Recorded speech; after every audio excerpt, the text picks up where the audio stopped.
life need from an energetic perspective? We're going to discuss that today along with my day 11 water fasting results. So today is pretty much an extension of yesterday. My energy levels have risen. For the past 2 days I've only slept 3 hours. My need for sleep has diminished and I'm feeling pretty charged, pretty motivated. I'm also working at least twice as hard as I was prior to doing this fast, making these videos. This is actually like a daunting task. When I say daunting, I'm up for the challenge, but this is serious business, producing a video and a blog post every day. I've also been setting up my social media, and I've been doing things to promote the new book. The book's on Amazon. It's being offered at the cheapest price that I can sell it for, and Qigong for weight loss. It outlines how to do something similar. You don't have to fast completely, but if you want to learn some Qigong techniques for charging your energy and possibly for losing weight, but whether you want to lose weight or not, it will help you to control your weight and live off of high energy. So there's not a whole lot to say about this fast today, except for I've lost 21.2 pounds, and I looked in the mirror, and this shirt, it's actually starting to kind of fit maybe the way that it kind of fits well, it fits normally. Initially, my hips were sticking out more, it was rounder in the belly area, it was like more form-fitting. I mean, if I pull it tighter, you can still kind of see that, but at least now the shirt's hanging nicely. It's getting loose. And I've actually today exceeded the halfway mark. So it's 11 days of a 21-day fast. My feeling today, although I made a commitment to do the 21-day fast, and on day 21 I may decide to honor that, but my feeling today is I can go way longer than 21 days. So I'm not going to make any decisions about that until day 21, but depending on what I feel inspired to do on day 21, I may choose to extend that fast. So today I want to go a little bit more into Qigong philosophy. There's certain realizations that we have while we're doing Qigong, but there's also certain philosophies behind Qigong that are important. Like I've said before, Qigong is as much about mindset and about mental energy as well as doing physical exercises. And we're definitely going to go a lot deeper into the physical exercises in my next upcoming Discovering Qi program. And tomorrow we're going to do the Bigu breathing technique, one of the techniques outlined in the book. So over the next rest of this fast, the following 10 days of this fast, we're going to go back to those Qigong mini lessons, and we're going to start to learn more about what I've covered in that book. If you haven't gotten the book, I really suggest you pick up a copy, because everything's outlined in there, and it's so cheap, it's kind of crazy not to. So, we're looking at life now. So what does life need to exist?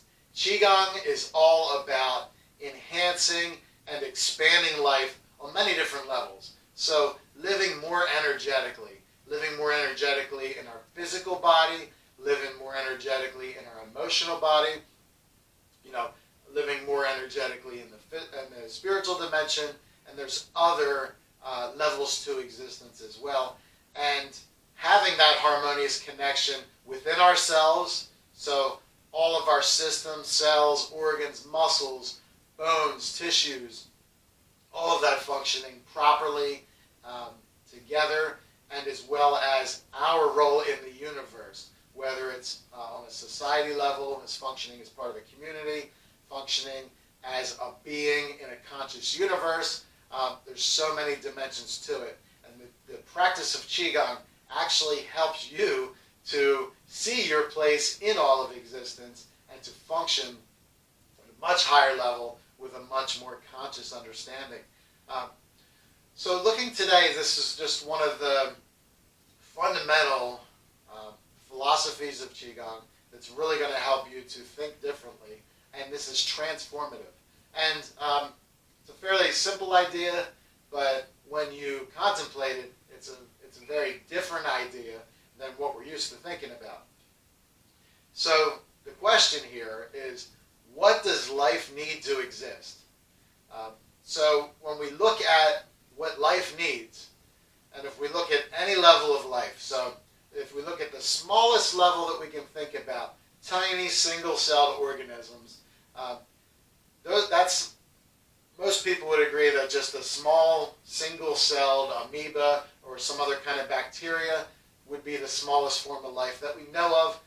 Now that's debatable. There could be smaller forms of life, but just looking at the smallest form of life that we could agree with, it's a single cell. So a single cell is made of kind of a circular, or sometimes it's more of an oval, different shapes, but you basically have a membrane, which is a border. It's a separation between the outside environment, and then everything inside that membrane is what we call a cell. Now inside the cell, there's a nucleus, and there's some other machinery going on in there. There's a bit of a metabolism, and we won't get into whether or not does that cell have a consciousness, because obviously whatever type of awareness or consciousness that cell had would be very different than the type of consciousness, the thinking that we are as beings. So that's not important today, but just looking at this cell, we know that it's alive, right?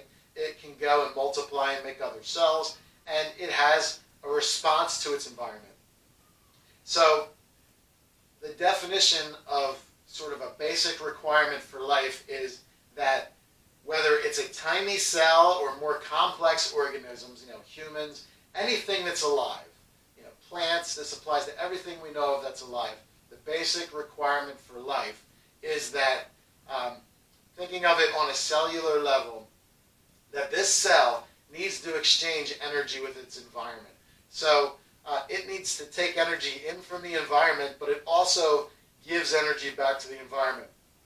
Once that process is disturbed, if you somehow isolate the cell and cut it off from the outside environment where no energy can flow into it, the cell immediately begins to die. And at the same time, if only one way energy was coming in and the cell wasn't able to get rid of waste and to give energy back to the environment, then the cell would also die. We can relate to this idea as well. If you look at energy, you think, under a normal eating way of thinking, you'd say, well, I need to eat food for energy. So you eat the food, you have this energy. Now, we get rid of waste. That's just stuff that our bodies cannot get rid of. But waste is also energy, right? It becomes fertilizer for plants. So it's just the stuff that we didn't digest and consume. The waste is actually giving energy back to the environment. Well, there's many other examples of how we take energy in and give energy out on a physical, scientific level. But when it comes to Qi, the same holds true. We need to be able to take energy in from our environment. So we could kind of look at our skin as being this membrane that separates us. We also have an energy body. They can measure the energetic field that your body produces. And we produce an energetic field. Our heart produces the biggest energetic field, but it's measurable. A couple feet out, there's the biggest level of the energy field is about 3 feet away from us, and then there's a more subtle energy field that even continues out further. So we're in this kind of energy bubble that we live in, and we need to be able to take energy in and to share energy back. So this, what seems to be a two-way process, we need to receive energy and give energy, is actually a one-way process. So one thing that I want you to contemplate. Now, contemplate on examples where you think this could be true. Okay, so even if you're not convinced that this statement is true, contemplate how it is true. Of course, you could rationalize and try to find examples where it's not, but you're missing the point of the exercise. The exercise is to get you to see that the other reality, that it is true. And what I'm going to say is that giving and receiving is actually the same thing. So I'll give you one example of where giving and receiving is the same thing. And if we think about love, if you give love, if you show love towards someone, if you're kind to somebody, by expressing love, you experience love. And that's a big secret a lot of people don't understand. Some people might walk around saying, why doesn't anybody love me? And that's a valid, it makes sense to feel that way. It would be painful if you felt that no one loved you, right? But when you ask the question, why doesn't anybody love me? You're missing out on, if you are more loving, you feel the love either way. When you give the love, you feel the flow of it. And just by giving more love, you have more love. Well, energy and Qi flow works the same way. So in the Qigong practice, a large portion of the Qigong practice is we are drawing energy in. Now in our Western minds, we would think, okay, I want to gather all the energy that I can. I want to, charge my battery up and be full of energy. But there's a two-way street here. We can't just keep gathering energy if we're not flowing the energy. If we're not gathering it and then sharing it back with the environment, then the energy becomes stagnant. If you have a pool of fresh water, as soon as you cut off the energy flow where the water cannot flow and move, it will become stagnant and eventually become poison. Well, the same is true with energy in our body. If we just gather, and we're not moving that energy, then that energy becomes stagnant and even poison. And this is what we know as blockages and pain and discomfort in all kinds of areas, not just in your physical body, but in your emotional body and in these multiple layers of existence. So Qigong practice is designed to help you exchange energy, to renew that flow between you and your environment. And the counterintuitive truth here is that you would think, well, I need to just gather energy so I have more energy. And there's this subtle thought because of the way our minds work, in America or in our Western mind, it's like a European American mindset, is that if I give something up, if I use it, it's gone. Well, that may be true, if it applies to physical things. If you use up a physical resource, like if you have 10 bananas and you eat 10 bananas, now you have no bananas, right? But with energy, it doesn't work that way. By expanding your energy out and actually giving it, the more you give, the more you receive.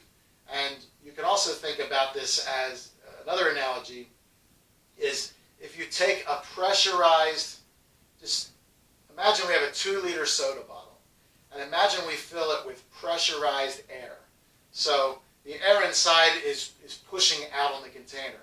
And imagine we have a valve where we can open the valve, and since the pressure inside the bottle is higher, when we open the valve, the air wants to come out because the air is in there pressurized, it's pushing out on the edges of the container.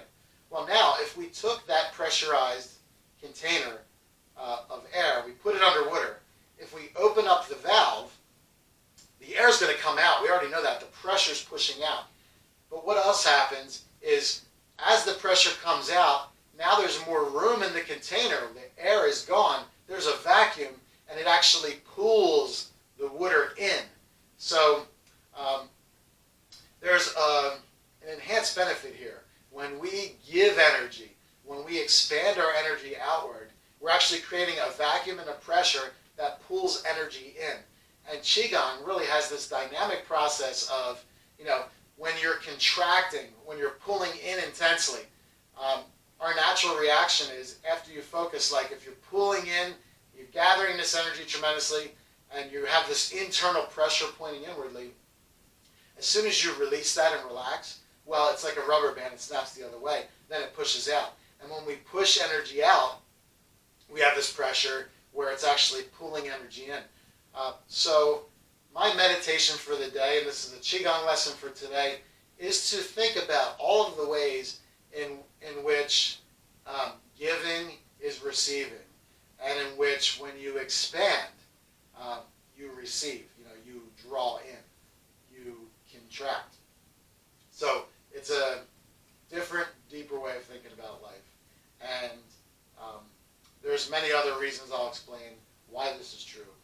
the Qigong practice is we learn how to multiply our energy by gathering it in and then circulating it, causing it to flow.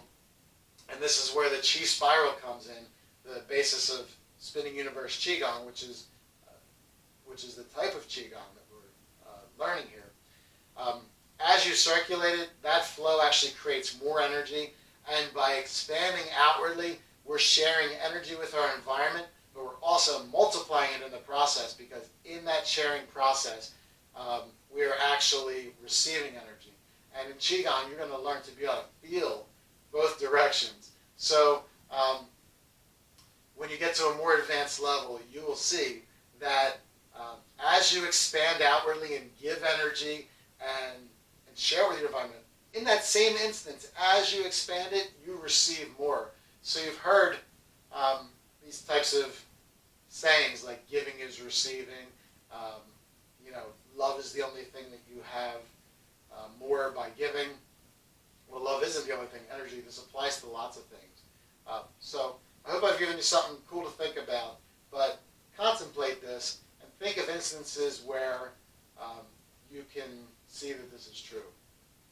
We'll be back tomorrow with the Bigu breathing technique, a way to breathe and burn fat and eliminate your hunger and energize your body. So it's one of the foundational techniques used in the Qigong for Weight Loss book. I hope you can get a copy of that. And I would love to hear your comments about this video. If you haven't already, subscribe to my YouTube channel, and then you'll receive these videos where we learn a little bit every day. And rather than just watching a bunch of random videos where you learn a lot of different cool things, this is actually designed, I'm trying to give you like one little piece of a bigger picture that builds over time. So this is not random. There's actually a sequence here where we're building our knowledge, and it all fits together like some giant puzzle. And then all of a sudden it's like, wow, that was pretty neat. So I'll see you tomorrow for day 12 of Qigong for Weight Loss, 21 days without food. And thank you. I'm grateful for you watching this video. Hala.